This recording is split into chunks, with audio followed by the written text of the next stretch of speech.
Bonjour tout le monde et bienvenue à cette nouvelle conférence.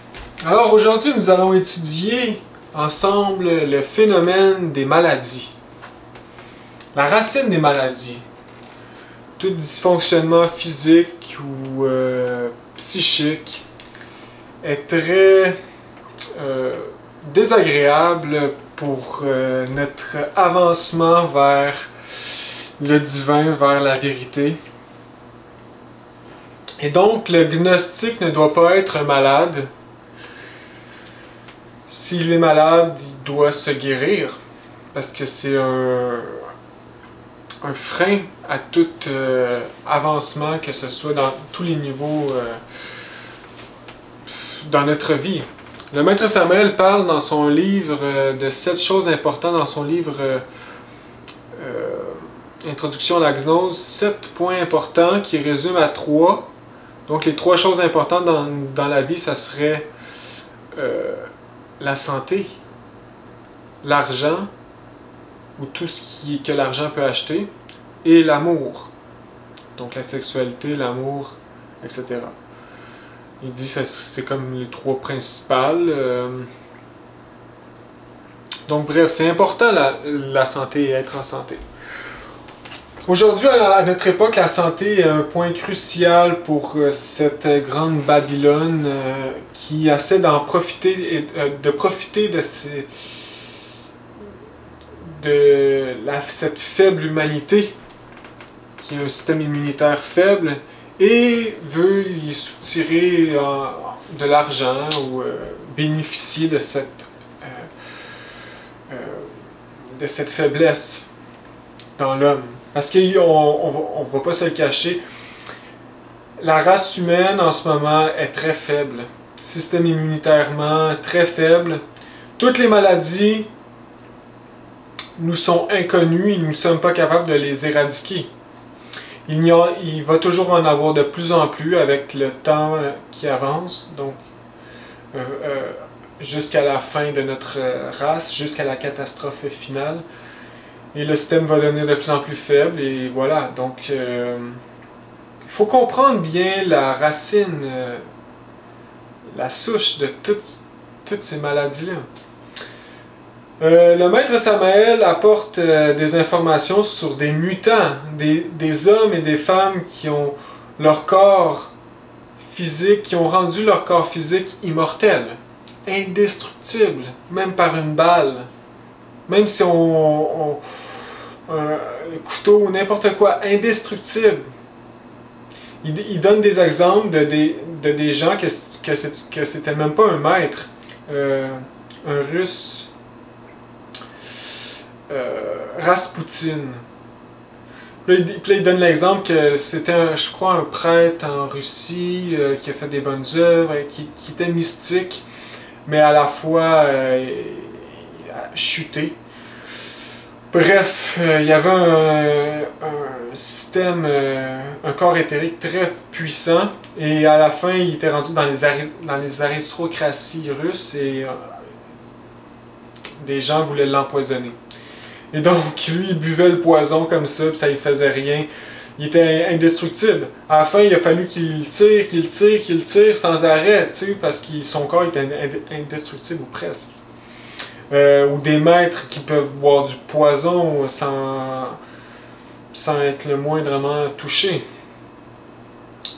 Mais juste des corps immortels, c'est déjà assez révolutionnaire pour notre époque. Imaginez un corps, comme exemple le corps de Melchisédek, qui parle des millions d'années. Le corps du Maître Jésus, 2000 ans. Et 2000 ans, on pourrait dire que c'est jeune. On peut penser aussi, quand le maître il parle de l'Atlantide ou de la Lémurie. Par exemple, en Atlantide, c'était pas rare des gens qui vivent des centaines d'années. En Lémurie, ça pouvait aller jusqu'à la moyenne entre 1000 et 2000 ans.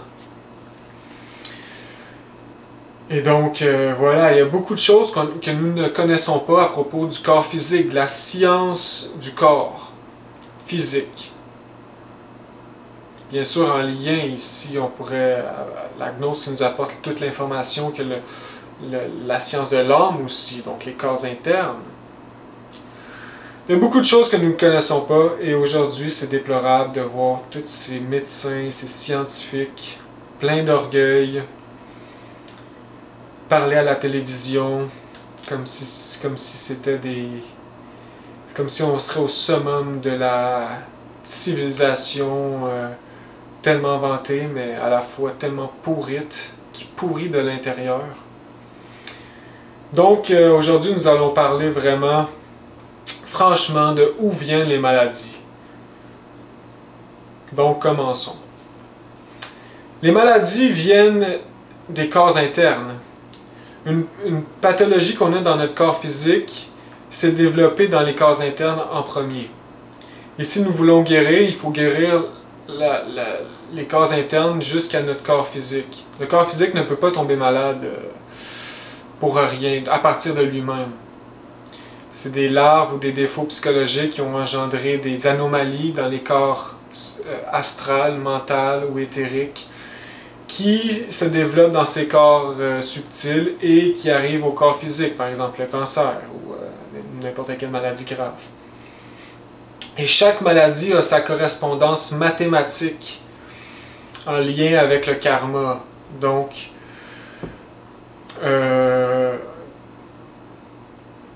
voilà, par exemple, le cancer est relié aux fornicateurs. Ceux qui naissent avec des cécités, par exemple aveugles ou sourds, c'est lié à la cruauté qu'ils ont eue dans d'autres vies. Donc vous voyez qu'il y a tout le temps un lien mathématique.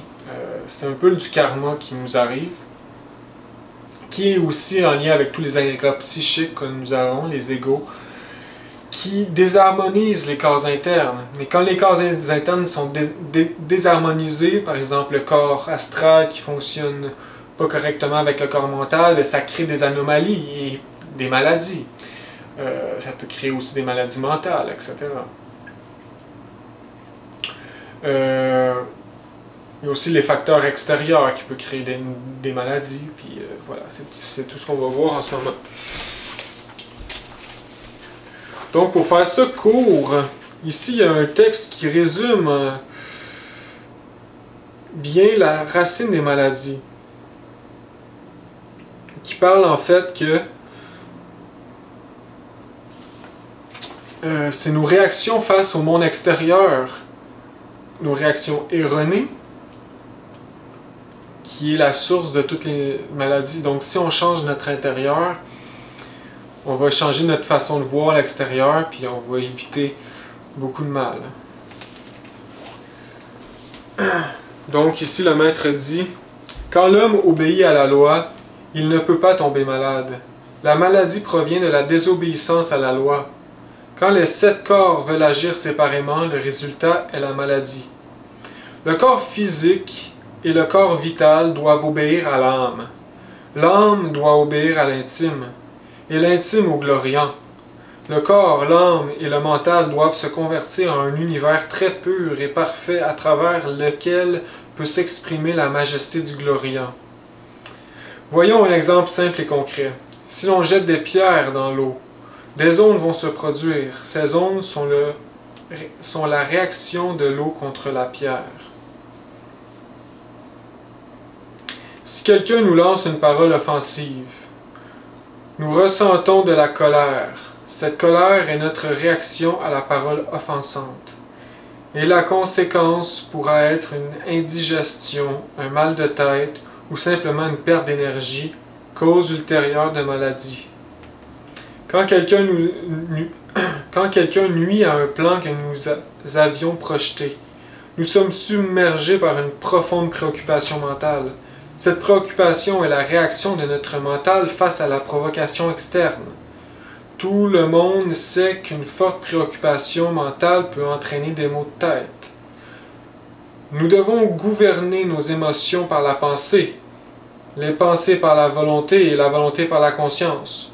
Nous devons ouvrir notre conscience, comme on ouvre un temple, pour qu'officie à son autel le prêtre en présence de Dieu. Le prêtre qui est notre intime, notre être, et Dieu le gloriant. Quand tous les actes de notre vie quotidienne, jusqu'au plus insignifiant, seront l'expression vivante du gloriant en nous, alors nous ne tomberons plus jamais malades. Étudions maintenant ces 5 causes de maladie dans un ordre successif. Donc ici, le gloriant, c'est un peu l'absolu, donc le souffle de la création. C'est le non manifesté, c'est Donc voilà, c'est c'est Dieu en fait, le gloriant, c'est les grands maîtres, le maître Jésus, le maître Samuel, se prosternent devant le gloriant. C'est le Père de notre Père. C'est de là que tous les êtres viennent et retourneront.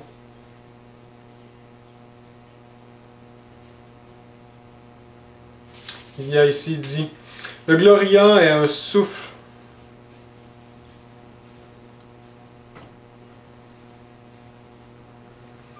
Comme il dit, la loi, c'est avec le gloriant, c'est au-dessus de Dieu. Donc la loi, il faut vraiment comprendre que même les plus grands maîtres sont soumis à la loi. Donc la loi, c'est mathématique, et les mathématiques, c'est divin.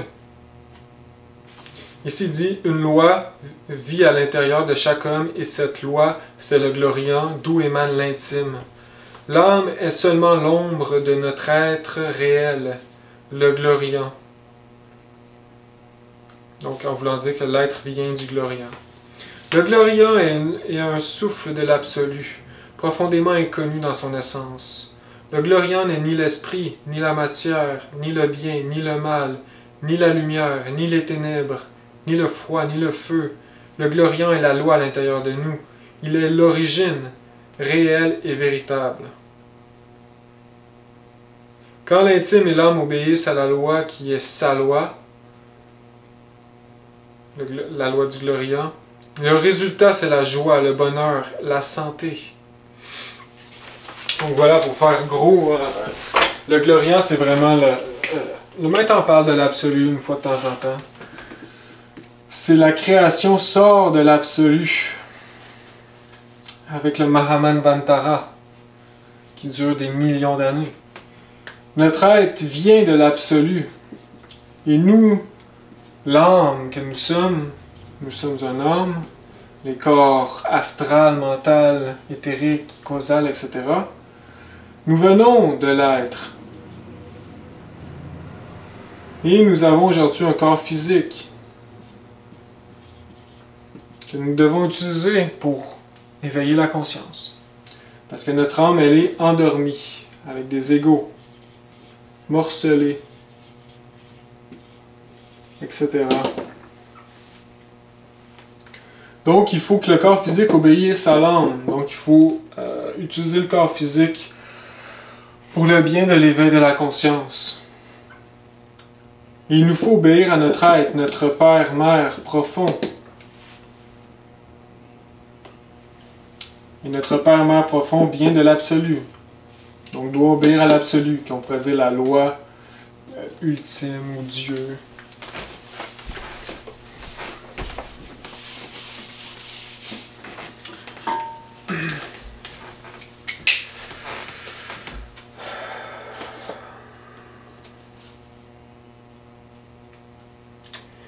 Donc voilà, les causes des maladies, c'est réellement notre réaction erronée face au monde extérieur.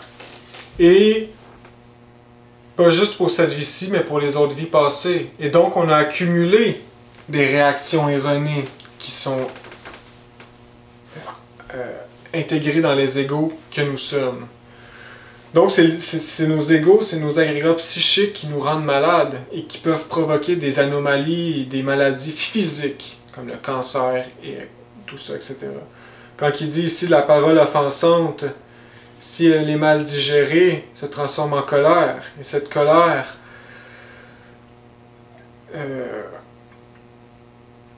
ne transforme pas l'énergie correctement et donc nous avons mal au ventre, mal à la tête et nous pouvons tomber malades. Quand nous sommes inquiets, quand nous sommes... Quand ici nous avons projeté des projets, puis là quelqu'un les bouleverse, eh bien voilà, c'est notre état intérieur qui est important dans tout ça. Si nous sommes toujours optimistes, heureux, joyeux et légers de cœur, eh bien c'est sûr qu'on va être moins sujetti à être malade. Mais ça vient avec l'élimination des égos. Parce qu'on peut se forcer à être heureux. On peut cacher nos défauts psychologiques. Mais il reste pas moins qu'on les a. C'est la cause des maladies. Donc, l'idéal, c'est de travailler sur notre conscience à mourir, à détruire l'ego, à le comprendre. Et à force de le détruire, eh bien, nous allons devenir plus heureux, plus légers, plus plein de volonté, plein de force, plein de patience, le mental calme, etc. Et on va s'éloigner du karma des maladies.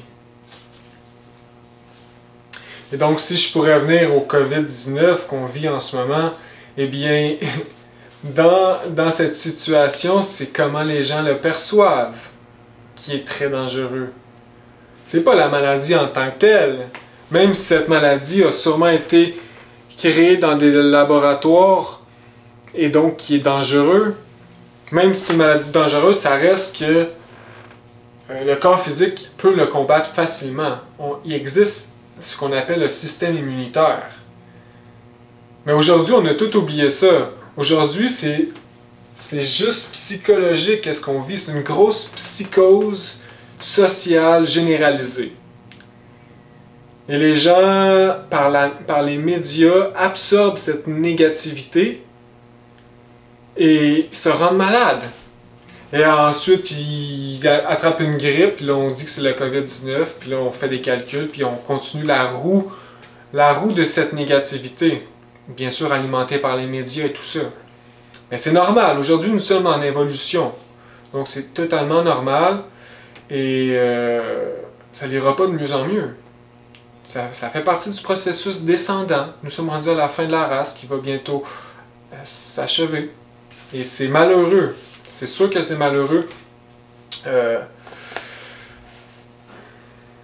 Donc voilà, c'est vraiment l'état psychologique que les gens sont. Que ce soit ceux qui sont à l'opposé, qui sont qui croient absolument en ça et qui ont vraiment peur, ou ceux à l'autre extrême qui pensent que tout est conspiration et mensonge, bien les deux font une psychose. Les deux s'inquiètent pour ça, tu sais, que ce soit positif ou négatif. Et donc, idéalement, nous, il faut qu'on comprenne tout ça, puis qu'on se mette au centre, puis qu'on s'inquiète pas pour ça. On fait avec, c'est tout. Mais on voit aussi que, à force de notre évolution, les lois se multiplient. Et ça, c'est un effet des infradimensions qui se cristallisent dans le monde physique. Parce que dans les infradimensions, en astral, sous terre, il y a beaucoup de lois, de plus en plus de lois. Plus que tu rentres au centre de la Terre, plus qu'il va y avoir des lois. Donc aujourd'hui, on voit les lois qui nous égorgent. Et donc voilà, la COVID-19, c'est une psychose généralisée, alimentée par Mammon. Mammon qui est dans la Bible l'antéchrist. L'antéchrist qui est en fait tout le matérialisme, tout cet orgueil intellectuel des scientifiques et médecins, etc. Et voilà.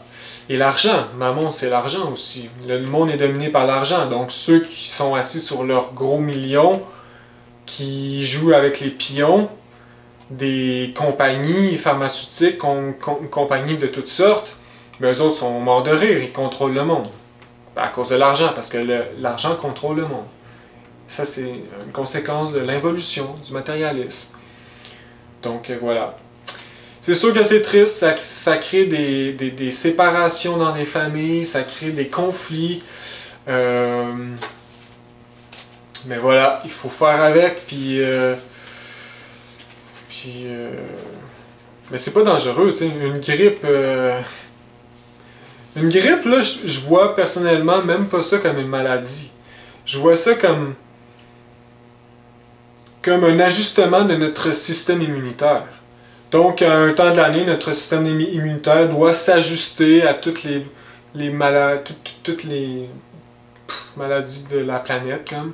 Et donc, tu prends une petite grippe pendant une semaine t'es fatigué, t'as mal à la tête, Puis après ça, t'es correct. C'est juste le système immunitaire qui s'ajuste. Et si t'es une personne en forme, qui prend soin de toi, ben t'en prends même pas de grippe. Donc, parce que t'as un système immunitaire fort. Donc, l'affaire de COVID-19, c'est vraiment... La vérité, c'est qu'on sait pas ce qui se passe en arrière de tout ça. Et on essaie de comprendre, mais essayez même pas de comprendre. On ne sait pas ce qui se passe. Il faut être un maître pour savoir. Il faudrait que vous alliez consciemment dans les mondes internes et étudier au pied des maîtres pour qu'ils vous expliquent c'est quoi qui se passe réellement en arrière de tout ça. Mais essayez pas de comprendre si vous n'avez pas la conscience éveillée. Tu sais, il y a beaucoup de possibilités. Peut-être que c'est vraiment une œuvre des magiciens noirs.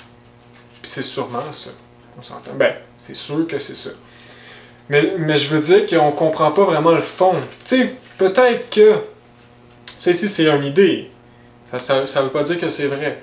Mais peut-être que c'est la loi qui a permis ce karma à la place d'une Troisième Guerre mondiale. Pour la reporter encore à la Troisième Guerre mondiale. Parce que la Troisième Guerre mondiale est inévitable. Et elle aurait pu être dans les années 90. 80, 2000, 2010. Donc la Troisième Guerre mondiale est toujours reportée par les maîtres. Et ça, c'est un dharma. C'est quoi, vous aimez mieux être en Troisième Guerre mondiale ou porter un masque et être dans la COVID? Donc je dis pas que c'est ça, je dis pas que c'est ça qui se passe, c'est juste une idée que peut-être, parce qu'on est rendu à la fin. Et donc ce repoussement de la Troisième Guerre mondiale, c'est pour que les fruits se créent. Parce que là, le but de la race, c'est de créer des fruits solaires, donc des hommes et des femmes qui s'auto-réalisent. Comme moi et vous, qui travaillent au sein du Père, dans sa loi, pour le bien de l'humanité, comme le Maître Jésus a fait, etc. Tous les grands maîtres. Donc c'est pour ça qu'il ne faut pas arrêter, nous, il faut continuer, il faut avancer. Que ce soit petit peu par petit peu, comme on peut, il faut avancer. Et voilà, donc c'est difficile, il faut gérer cette loi de plus qu'on appelle COVID-19 pandémie, qui est vraiment une loi assez lourde, on pourrait dire, qui s'est faite rajouter il y a quelques années. Mais voilà, il faut comprendre tout ça. Donc pour revenir aux maladies, donc c'est ça, ici il dit, étudions maintenant les 5 causes des maladies. Donc il y a vraiment 5 causes ici. Il y a l'ans astral. Astrale. Donc ça ici c'est en lien avec le corps astral. Comme je disais, toutes les maladies viennent des corps internes. Il dit comme ici, quand le corps astral est sain, le corps physique guérit mathématiquement. Parce que les atomes internes d'un corps tombent malades avant les atomes physiques de cet organe. Les causes soignées, la cause soignée, l'effet soigné. Donc, les organes du corps astral tombent malades avant les organes du corps physique. Et le contraire, si nous voulons guérir un organe du corps physique, nous avons un problème de foie, ben, il faut guérir le foie, le problème en astral. Et le maître ici parle beaucoup de larves, qui est en fait des défauts psychologiques, des pathologies qui sont prêtes à éclore. Comme. On a beaucoup en nous du karma, beaucoup de maladies qui sont en potentiel en nous. Mais peut-être qu'ils se ne réaliseront jamais, dépendamment de notre destin. Donc dans l'anse astrale, c'est intéressant parce qu'il dit ici qu'il faut garder aussi, premièrement, l'anse astrale. L'astral, c'est les émotions, c'est le magnétisme, haine, colère, amour, le feu du Manipura. Donc il faut rester tout le temps dans un état optimiste et joyeux, je pourrais dire. Essayez de contrôler nos émotions, pas être trop colérique. On va s'aider.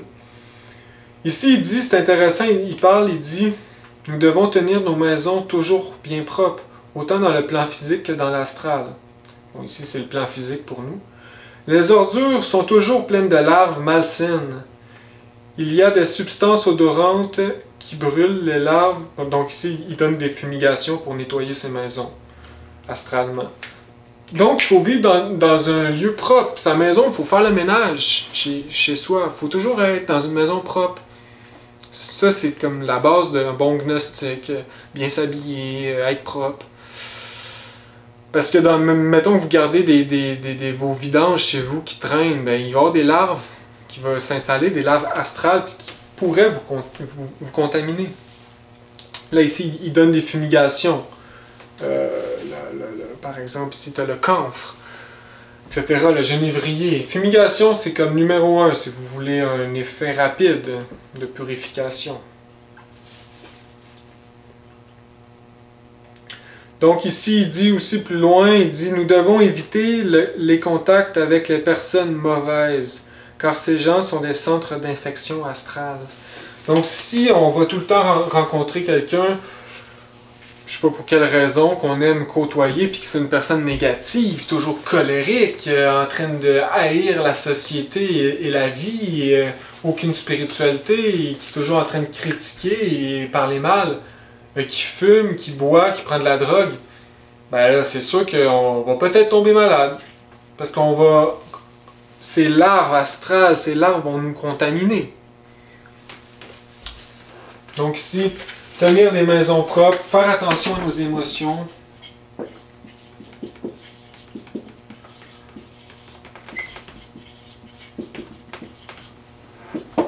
Maison propre.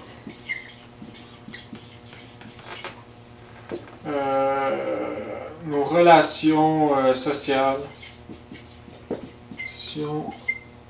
Sociales saines. Voilà. Donc c'est ça, il dit que... voyez, donc c'est ça, voilà. Donc ici, après ça, il y a...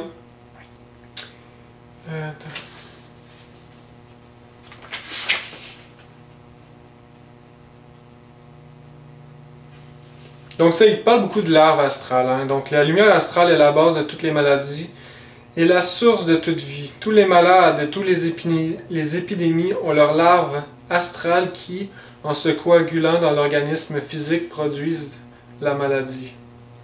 Là ici, il parle du temple d'Alden dans les mondes internes. C'est un temple de guérison. Et il dit comment il guérit. Il parle même de chirurgie qu'ils font dans le temple d'Alden de corps internes. Donc, ils peuvent faire même une chirurgie de ton corps mental pour le guérir, etc. Donc, ensuite, le deuxième, c'est l'Ans Veneri.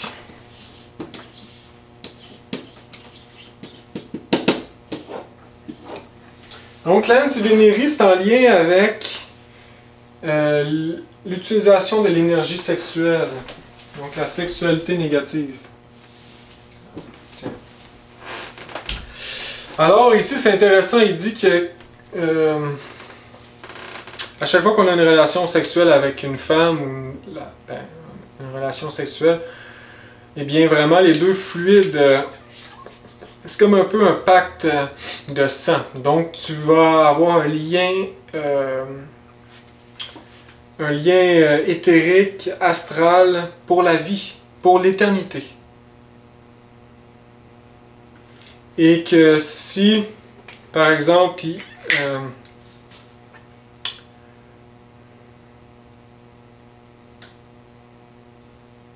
comme il s'est dit, l'homme qui a un contact sexuel avec une femme mariée reste uni à une partie du karma de son époux. Les deux amants de la femme demeurent connectés fluidiquement par le biais du sexe. Donc, par exemple, votre femme vous trompe avec quelqu'un.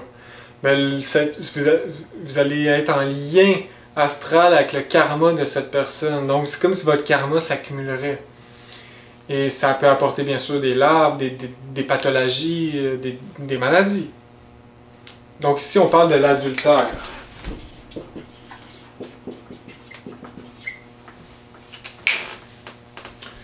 Donc, dans un autre de ses livres, Le mariage parfait, il dit que la femme, c'est l'élément réceptif et l'homme, l'élément actif, je pourrais dire. Et donc la femme, elle emmagasine tout ça, tout le karma et les fluides de tous les hommes qu'elle couche avec. Et quand un homme couche avec elle, ben, c'est comme si elle donnerait tout ça à cette personne. Donc vous voyez que le karma peut vraiment se multiplier rapidement comme ça.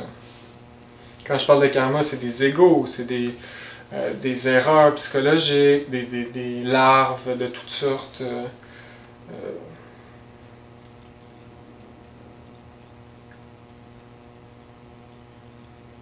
Comme il dit, si une épouse laisse son mari, elle ne se libère pas de lui, ni lui d'elle, car une union conjugale, une fois établie, dure pour l'éternité.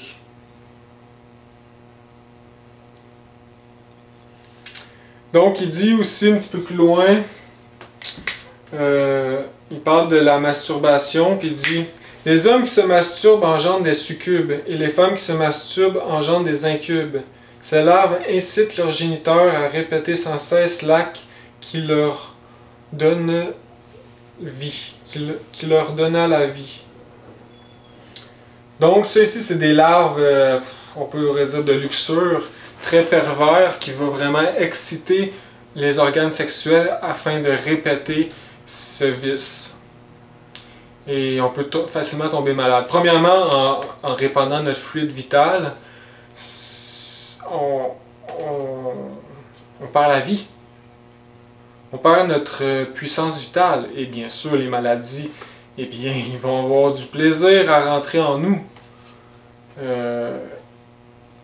Toute la gnose tourne autour du sexe et de l'énergie sexuelle. Donc c'est inévitable que si on perd notre fluide comme ça, on s'affaiblit. De l'âme au corps physique. C'est très grave.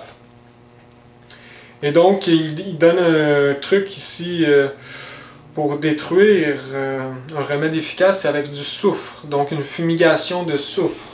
Donc si je pourrais dire les succubes, incubes.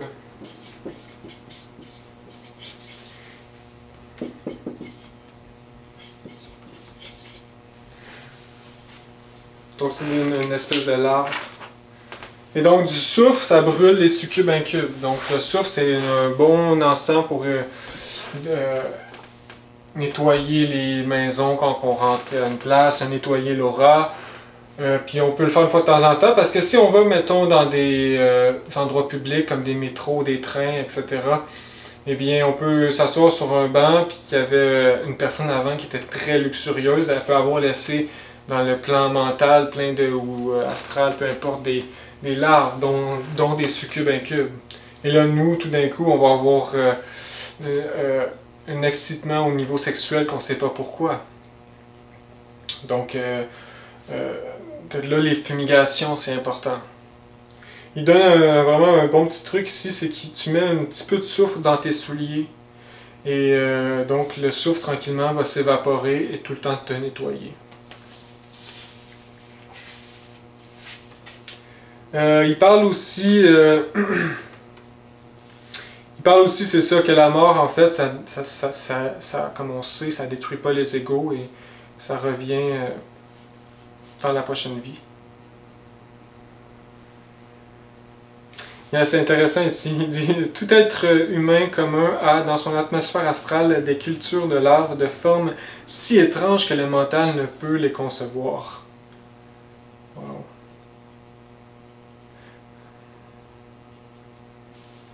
Ensuite, il y a le end spiritual. Donc ici, c'est en lien avec l'astral. Ici, la sexualité négative. Ça ici, là. Ensuite, lance spirituale.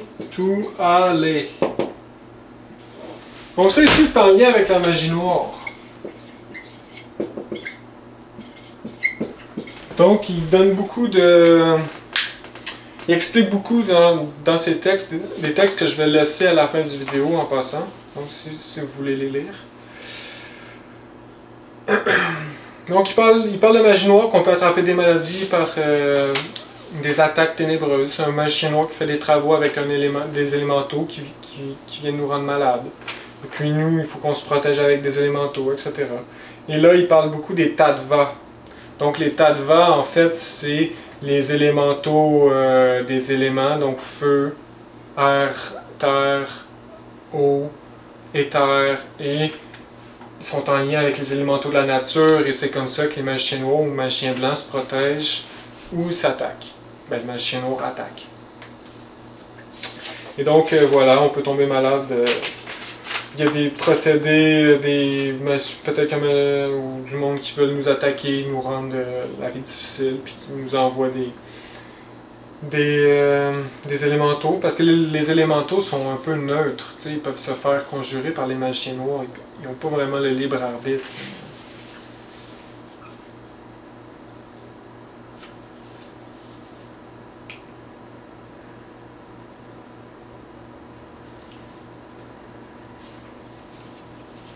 Donc la magie noire pour lens spirituale.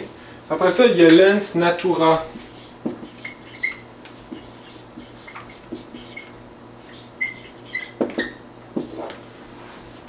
Lens naturae, c'est en lien avec, ça ici c'est l'astral, ici c'est avec l'éther.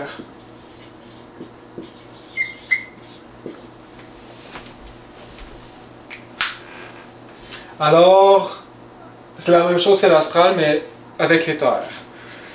Donc, il existe des larves éthériques. Il dit la même chose ici. Quand le corps éthérique de l'homme s'affaiblit, l'organisme physique tombe malade. Le centre du corps éthérique est la rate. Les énergies solaires entrent dans l'organisme par le biais de la rate. Elles sont le commencement de tout ce qui existe. Le corps éthérique est un double exact du corps physique. Il est composé de tattvas. Donc bien sûr, le corps éthérique, c'est le corps vital. Donc c'est sûr que s'il n'est pas en forme, ben on va être malade, il est faible. Il y a plein de moyens dans la gnose de renforcer le corps éthérique. Juste la transmutation sexuelle va nourrir le corps éthérique. Parce que la semence va être... on va tirer l'énergie éthérique de la semence et pour la transmuter dans notre corps et donc va nourrir le corps éthérique. C'est la vie, le corps éthérique. C'est le double du corps physique qui rend le corps physique en vie. Donc, il faut le garder en forme. Juste de s'entraîner stimule le corps éthérique parce que faire des push-ups, des chin-ups, ça fait pomper le sang, puis ça draine de l'énergie, les hormones se mettent en action, etc. Ici, je pense aux exercices tibétains. Les exercices tibétains, on peut guérir de n'importe quelle maladie. On renforce le corps éthérique en fou, là. C'est comme... pour moi, c'est le meilleur moyen que le maître Samael donne. Parce que c'est au niveau de votre effort. Si vous faites beaucoup d'efforts, bien vous allez guérir beaucoup. Ben, mathématiquement.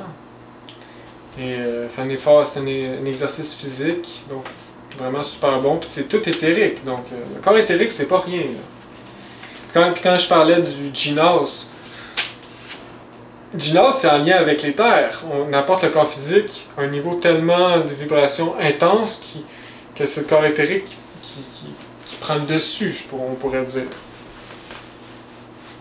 Donc voilà. C'est le feu à l'intérieur de nous. Et ensuite, il y a le NSDI. NSDI est en fait le karma. DI qui veut dire Dieu, en passant. Donc c'est le karma de nos vies passées. Donc toutes les maladies, c'est un karma, comme j'expliquais au début. C'est mathématique. Et si on travaille dans le grand œuvre, si on fait du troisième facteur, on aide les gens et on donne, on donne, on donne. Si on travaille sur nous-mêmes, détruire l'ego, on transmute l'énergie sexuelle, eh bien, on va éliminer notre karma peu à peu et on va éviter des maladies.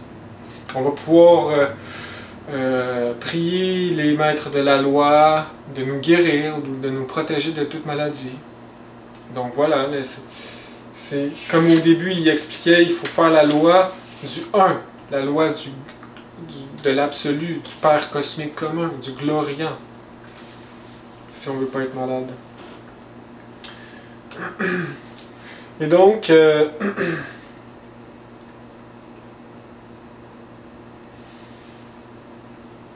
ici j'ai un texte vraiment qui résume bien les maladies. Donc, voilà. Le karma engendre les pires sortes de maladies. La variole est le résultat de la haine. La fornication dans les vies antérieures donne la diphtérie. Le cancer est aussi le résultat de la fornication.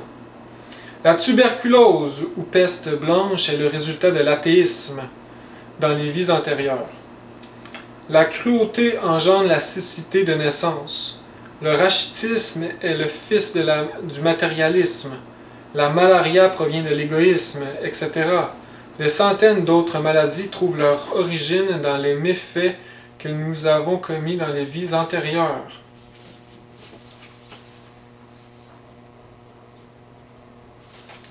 Donc, ici aussi il dit ça, il dit la variole est le résultat de la haine, le cancer de la fornication, le mensonge défigure les traits humains, engendre des enfants monstrueux. L'extrême égoïsme produit la lèpre. On est aveugle pour des cruautés commises dans les vies antérieures. La tuberculose est fille de l'athéisme. Chaque défaut est donc un venin pour l'organisme. Voilà, chaque défaut est donc un venin pour l'organisme. Chaque défaut psychologique débalance nos corps internes, nous suce de notre énergie. Donc le travail psychologique, c'est très important.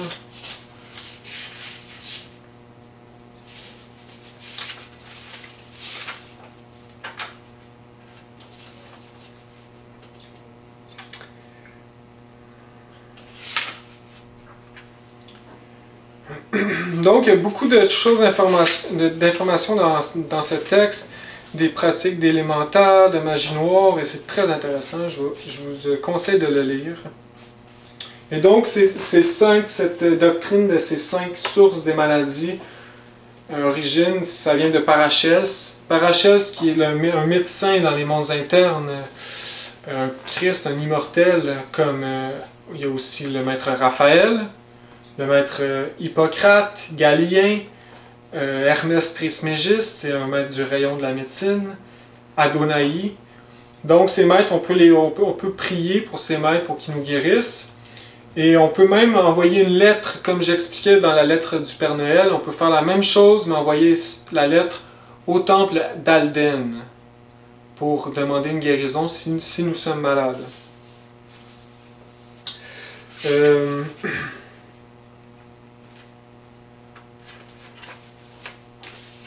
Et donc voilà, pour guérir, il y a beaucoup de façons concrètes, dont dans son œuvre Médecine occulte. Mais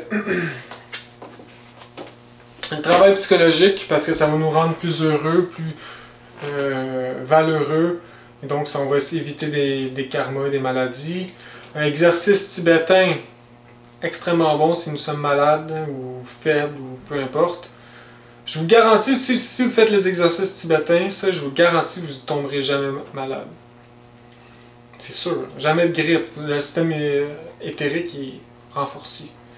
Fumigation, c'est très important. Il faut fumiguer chez soi, puis son corps. Et quand on fumigue, moi, mon petit truc, c'est que normalement, tu allumes un charbon, puis tu passes. Mais moi, j'ai un four avec des ronds, des éléments, et je les mets directement sur les éléments, puis je passe ça, puis je fais une fumigation comme ça, puis j'ai un petit appartement, donc ça se distribue bien. Puis quand on fumigue le corps, ben, la boucane, on la prend, puis après ça, on enlève tous les larves. On les brûle. Et donc voilà, bien manger, bien vivre, quoi, avoir la vie sainte. La vie sainte, vive la vie sainte. Et là, on ne sera jamais malade. Donc ici, il y a un autre texte que je vais vous laisser à la fin du vidéo. Et je vais laisser aussi un petit texte audio du livre La vie des maîtres, qui est très intuitif à propos de comment ne jamais être malade. Donc ici, le maître parle des de la parole curative. Il dit, il y a des paroles qui guérissent et des paroles qui tuent. Les paroles du médecin peuvent faire la différence entre la vie et la mort pour le malade, et une grande partie de la responsabilité des médecins repose sur cela, soit sur le fait qu'ils peuvent employer le verbe à des fins constructives ou destructives. On ne devra jamais décourager un malade ou lui enlever tout espoir. Il faut toujours dire au malade, vous allez mieux, vous allez de mieux en mieux, ou vous êtes en train de guérir, votre guérison progresse, votre maladie s'en va, ou bien vous irez bien, etc. Les phrases restent gravées dans le subconscient du malade, ce qui accélérera sa guérison, si grave qu'elle soit ou semble être l'état d'un patient. Il ne faut jamais lui dire que son état de santé est fragile, critique, etc., car ces paroles négatives et destructrices ne font que précipiter le déclin et la mort de celui qui, si on le réconforte, au contraire, avec des paroles d'espoir et de vitalité, pourrait se rétablir et guérir totalement. Donc de là, ici, l'optimisme, le positif. Les médecins, en plus, les médecins, les gens les voient comme des dieux vivants, là, qui connaissent tout, l'université qu'ils ont eu. Puis là, si le médecin dit non, vous allez mourir bientôt. Bon, next. Mais là, la personne qui croyait tout à ça, elle se fait condamner, là. Tu sais, surtout les médecins, hein, ils ont une grande responsabilité sur la santé.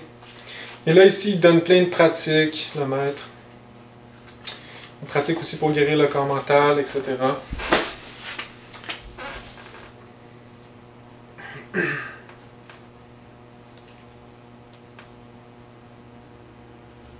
Donc voilà, aussi pour terminer en parlant du vaccin, parce qu'on est dans le COVID, le maître il dit qu'un vaccin, en fait, c'est, comme ici il dit, dans tous les cas, les vaccins doivent être proscrits car ils détériorent le corps astral.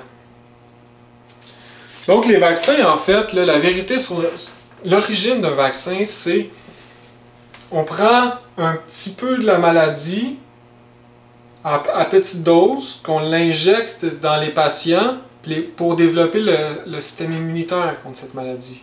Mais vu qu'il est à petite dose, il ne devient pas malade. On fait juste stimuler le système immunitaire.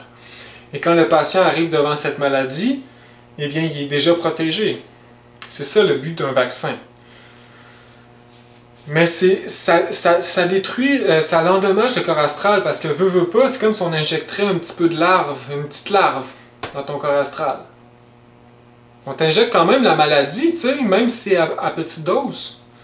Donc voilà, c'est comme ça que je le vois, que ça l'endommage le corps astral. Donc c'est mauvais un vaccin. Tous les vaccins, c'est mauvais. Les médicaments aussi, prenez jamais des médicaments. Tu sais, c'est mauvais. On n'a pas besoin de ça. On a un système immunitaire, puis on a la gnose qui nous apporte des pratiques s'il y a urgence. Mais si vous faites attention à votre vie et vous essayez de faire le chemin, bien sûr, avoir une vie saine, ben, vous ne serez pas malade, c'est sûr. Il faut être fort, il faut être prêt à combattre les maladies.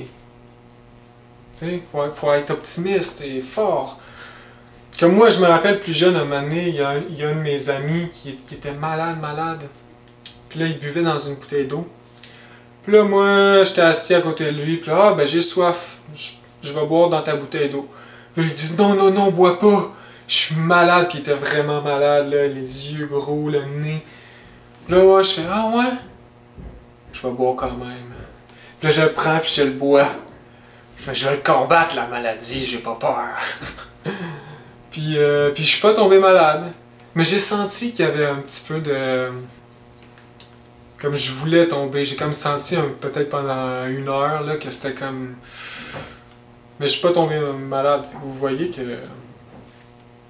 Voilà, c'est mental aussi. Hein? Donc voilà, faites attention à vos causes internes et... bonne guérison psychique. Parce qu'en vérité, nous sommes tous malades de l'ego. Donc, faisons un petit pas vers l'avant tranquillement, pas vite. Et Et voilà, donc j'espère que vous avez aimé et à la prochaine. Merci.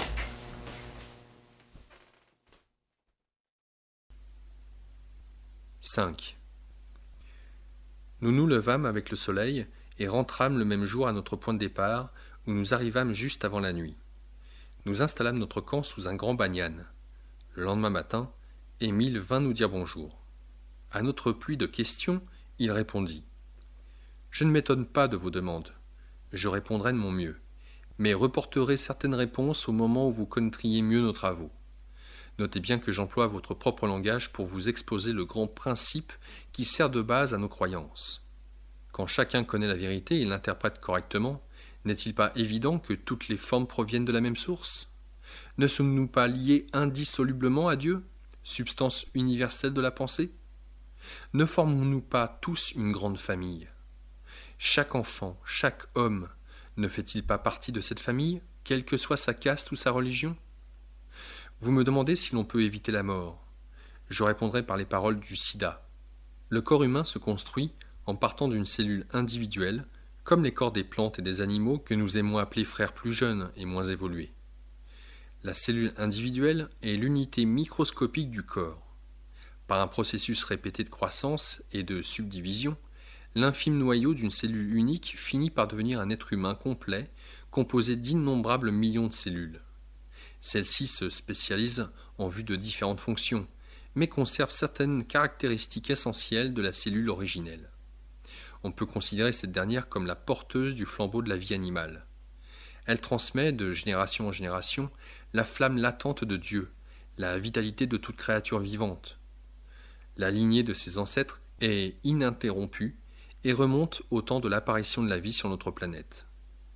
La cellule originelle est douée d'une jeunesse éternelle, mais qu'en est-il des cellules groupées sous forme de corps? La jeunesse éternelle, flamme latente de la vie, est l'une des caractéristiques de la cellule originelle. Au cours de leurs multiples divisions, les cellules du corps ont retenu cette caractéristique.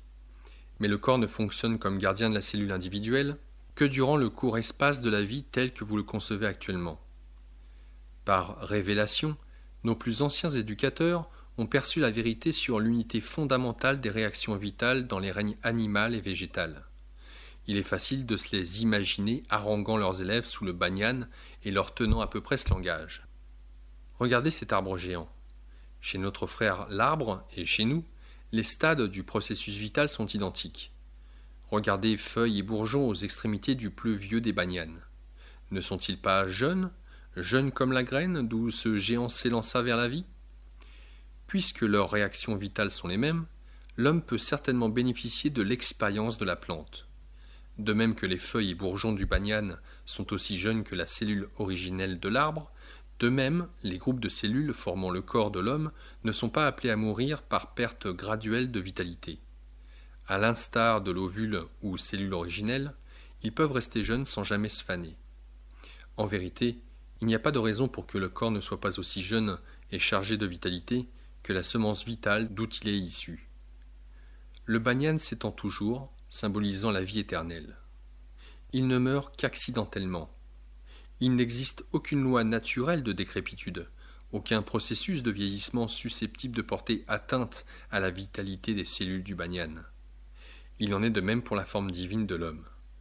Il n'existe aucune loi de mort ou de décrépitude pour elle, sauf l'accident.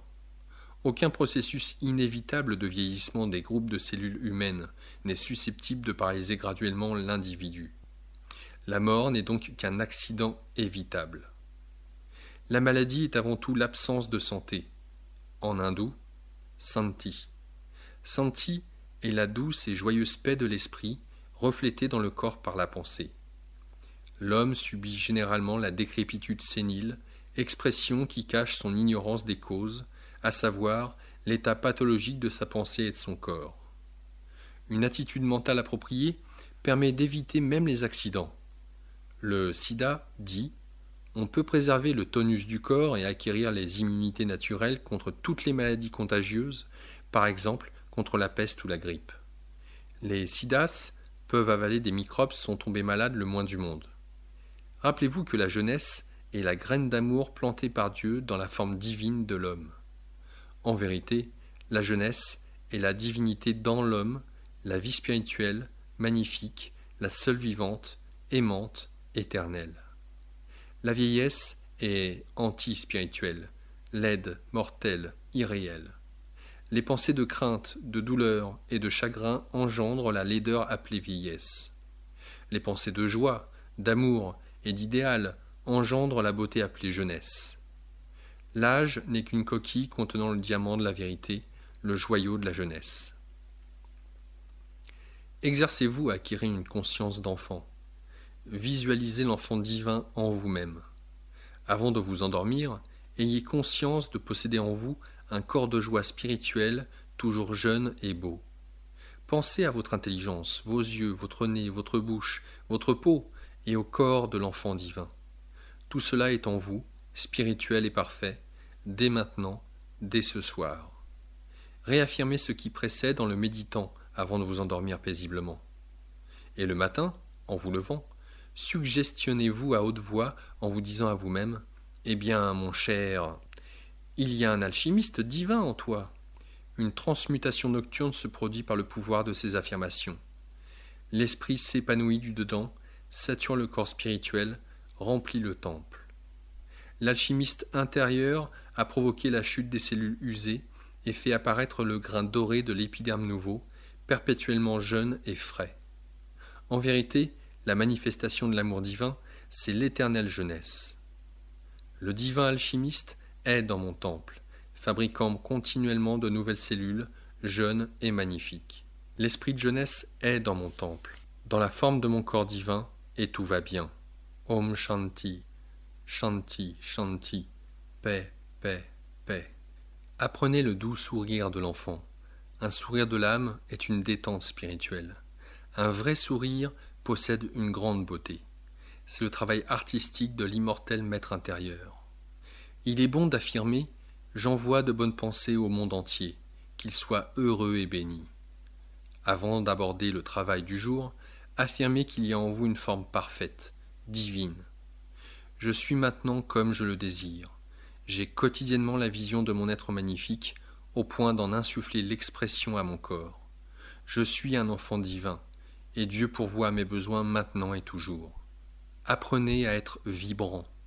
Affirmez que l'amour infini remplit votre pensée, que sa vie parfaite fait vibrer tout votre corps.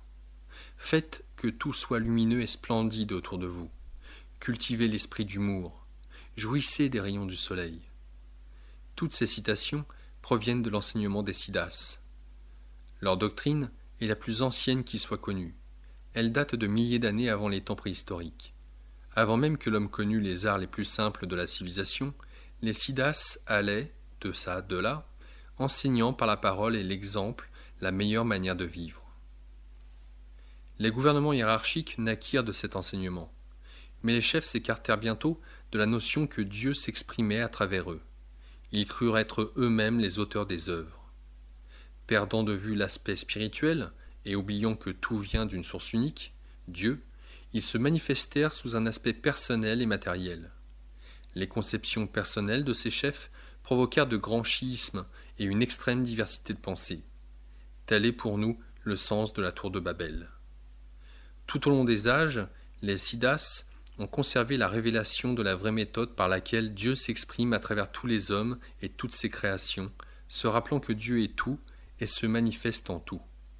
N'ayant jamais dévié de cette doctrine, ils ont préservé les grands fondements de la vérité.